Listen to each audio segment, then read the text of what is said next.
Bem, pessoal, retomando então aqui, a gente está a história do pensamento cristão contemporâneo, vendo o catolicismo, retomando então o raciocínio, sobretudo a partir da perspectiva que a gente estava trabalhando, acerca desse processo de institucionalização e concentração de autoridade.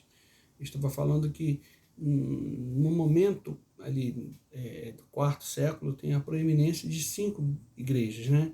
Jerusalém, Constantinopla, Alexandria, Antioquia e Roma. Dentre essas 5, o bispo de Roma ele começa a ter proeminência porque as querelas, as disputas teológicas, disputas administrativas, elas sempre acabavam indo desaguar no bispo de Roma para que ele tomasse a decisão, para que ele aconselhasse. E esse processo fez com que a concentração de autoridade ela desaguasse na Igreja de Roma. Só para a gente relembrar aqui algumas questões, eu estou tratando do porquê desse processo de institucionalização, por que ele acontece e como ele acontece. Ele não acontece apenas por querências. Isso que eu quero que deixe para ficar claro, só para a gente relembrar a fala do James Sal lá no início que eu falei desse nosso bate-papo aqui, dessa aula, de que as coisas não foram apenas por questões de busca de poder apenas, não estou dizendo que não teve, tá? Mas foi uma conjuntura de fatores que foram levando com que a Igreja Católica ela fosse se forjando a partir de um processo de institucionalização e de concentração de autoridade. Por quê? Isso que eu quero que fique muito claro, viu, gente? A partir do momento que eu tenho as dissidências, e dissidências não apenas por questões teológicas ou por questões, como que eu vou dizer para vocês, ou por questões de disputa de poder, mas sobretudo questões heréticas mesmo, né, do próprio ensino de Jesus. Então, eu falei anteriormente na primeira parte acerca de Montano, que era um líder carismático, ascético, ele fazia tudo baseado na questão metafísica, na questão espiritual, na questão mística, e ele ia de encontro a esse processo de institucionalização. A grande questão é que Montano ele reivindicava, né, para si a autoridade, né? E aí começa a ver exatamente essas questões de disputa de poder, é quando ele é excomungado e deixado de lado. E outro grande pensamento herético que conjuminou, né, que fez o quê? Que impeliu, que foi um fator de catalisação desse processo de institucionalização e concentração de autoridade e da própria questão da sucessão apostólica. Guarde lá de novo, Atos 2:42, e perseveravam na doutrina dos apóstolos. Os apóstolos se sentiam como guardiões dos ensinamentos de Jesus. Um outro ensinamento herético que acabou fazendo com que esse processo de concentração de autoridade, institucionalização e de sucessão apostólica ocorresse foi o próprio gnosticismo, né? Uma seita rival lá, ali do segundo, terceiro séculos, que afirmava que a salvação era obtida por meio do conhecimento secreto. Por isso, gnosticismo, que vem de gnosis, conhecimento. Os gnósticos, eles consideravam, né, que Jesus era a revelação de Deus, mas que Cristo não havia, como é que eu vou dizer, ele não havia confiado o cerne do seu ensino, do seu pensamento às massas, como a igreja dizia, mas sim a determinados grupos, as verdades mais profundas, determinados seguidores especiais com um conhecimento aprofundado, né?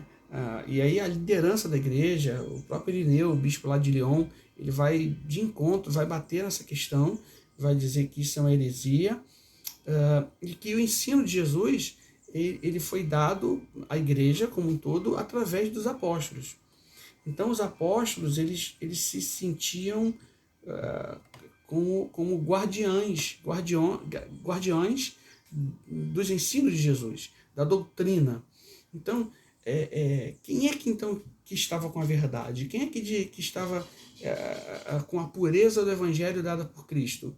A, a, a, a, as pessoas que estavam dentro desse processo de sucessão apostólica. Então, repara que é um conjunto de coisas acontecem, não apenas questões políticas ou econômicas, mas questões teológicas, administrativas, e questões políticas e econômicas. Elas vão, o próprio pensamento cristão, olha que interessante, que é o que a gente está estudando, vão ser fatores que vão fazer o quê?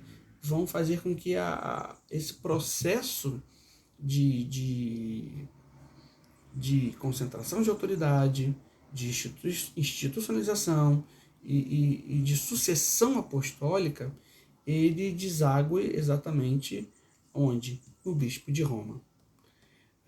E aí, só para relembrar, né, uma coisa interessante, quando Constantino lá atrás ele constrói Constantinopla, né, ali na Turquia, em Istambul, ele literalmente ele divide o império, né, império em Oriente e Ocidente, e ele vai para Constantinopla, e ali é o cerne não, o início, o nascedouro do Império Bizantino. O Ocidente ele fica muito desprovido, né? E as invasões bárbaras acontecem, a autoridade política de Roma ela entra em colapso, né? A partir do quinto século ali, sexto século. Quem é então que vai assumir essa autoridade política, que vai buscar salvar a cidade de Roma? Exatamente o bispo de Roma. Então, repara que é um processo paulatino que vai acontecendo até desaguar no processo de estabelecimento do papado. Olha que interessante, para vocês terem uma ideia, nesse processo pós-queda do Império Romano, o bispo de Roma ele era chamado de pontífice. Pontífice era um título dado a quem? Aos imperadores romanos. Porque o imperador era aquele que fazia a gestão e o elo de ligação entre a divindade e o povo. Então, repara que é a partir desse conjunto de coisas acontecendo que essa autoridade de Roma vai acontecendo. E eu tenho, sobretudo, aí de novo, né, esse desenvolvimento e desenrolar do papado. Né? O bispo de Roma ele acaba assumindo esse papel e eu desago nesse período da Idade Média. Aí eu acabo tendo esse nascedouro e esse processo de desenvolvimento da Igreja Católica Medieval que a gente já estudou. Sobretudo, aí eu queria elencar apenas alguns nomes aqui, mas sobretudo Gregório I, Gregório o Grande, daí vem o canto gregoriano, aqueles cantos que a gente canta, né, que a gente ouve nas igrejas e tudo, católica. Gregório o Grande, que vai ali de 590 a 604, mais ou menos, depois de Cristo, ele é o cara que faz todo o processo de estruturação administrativa, questão de adoração na igreja, institucionalização unificada da igreja, né? É a partir então de Gregório que a gente tem essa igreja medieval que a gente já estudou, com todo aquele processo que ela tem. Continuando aí, gente, para a gente pensar, avançando um pouquinho mais, né? Eu vou ter ali alguns papas importantes para a gente continuar caminhando, para a gente chegar no pensamento, no recorte temporal da modernidade. Eu tenho alguns papas interessantes que um deles foi Inocêncio III, que ele conseguiu estabelecer a ideia da autoridade temporal do Papa, né? Aquela autoridade, era o Papa que coroava os imperadores, os reis na Europa, todos eles estavam sob a tutela, sobre os preceitos papais,